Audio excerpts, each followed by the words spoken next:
Hey guys, how are you doing? So we're back with another review.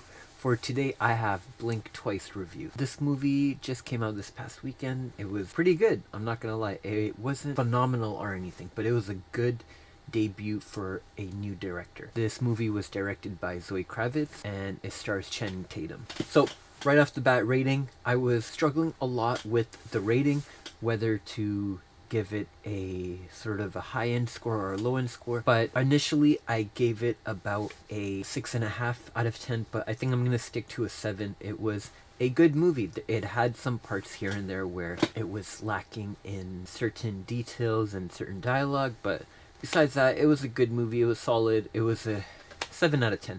I know I usually give 7 out of 10s to movies that aren't the best, but they're not the worst. They're good. Like, they're worth a watch in theaters. I'd say anything over a 7 or higher is worth a watch in theaters, and this film is definitely worth a watch in theaters. The length of this movie is 1 hour and 40 minutes, or around 100 minutes long. It was good. The pacing was phenomenal, and I was surprised on how good the pacing was, especially because this is Zoe Kravitz's first film directing, and Channing Tatum was saying in an interview that it didn't feel like a first film for a director.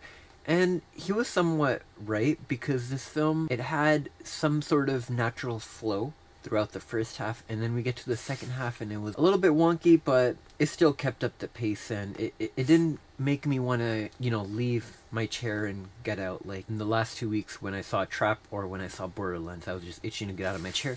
No, this film was awesome. It had good pace and it was a good watch overall. Psychological thriller film. The sound I did like and I didn't like. I think I would have enjoyed the film a lot more if there were less music, less sound effects happening. I did enjoy, though, certain specific tiny sounds, like, I don't know if you guys will understand, like the sounds of lighter flicking and the sound of a vape crackling. And I really resonate with those certain type of low frequency, low hum sounds, but when the director adds emphasis on those certain sounds, I really appreciate it and I like it. But overall, I think some of the scenes could have done without some of the score that was being used, some of the sound score and some of the music. But overall, it was okay. It wasn't anything too much to complain about. The psychology of the film. This film was a thriller film, a psychological thriller film. I'm not going to ruin anything for you guys, but I'll try to explain the best I can. It's manipulation and power and greed.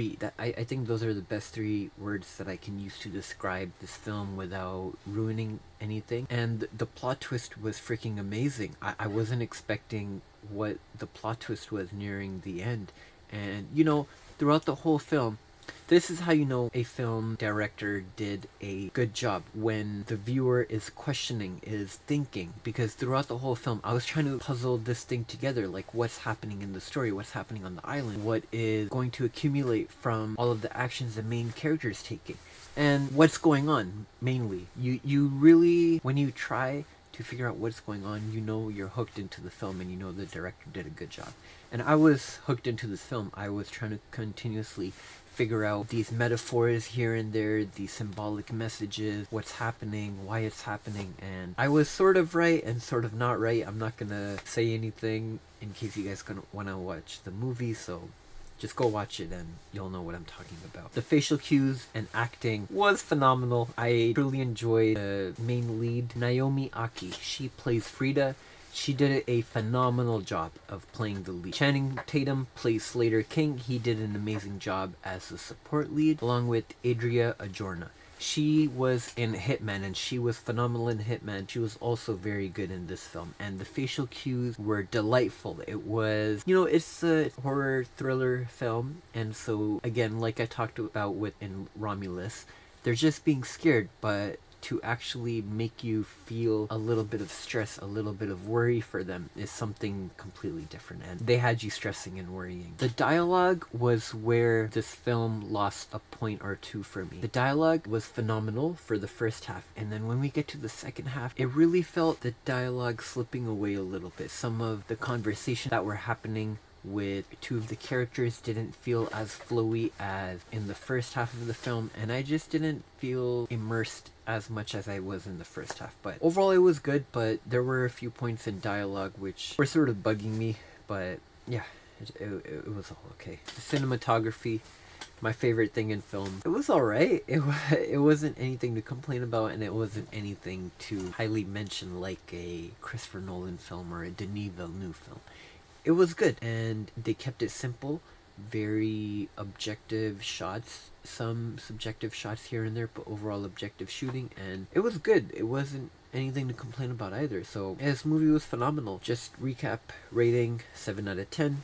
Very good film. I recommend you guys watch it in theaters if you need something to watch for the weekend or throughout the week. And yeah, I think that's all I'm gonna say. Don't want to jabber on for too long. I will be going to watch Strange Darling this week on Wednesday, so I'm really excited. It's an indie film coming out, some low-key actors, and yeah, super excited. Yeah guys, thanks for watching, and remember, keep watching in the theaters. Peace.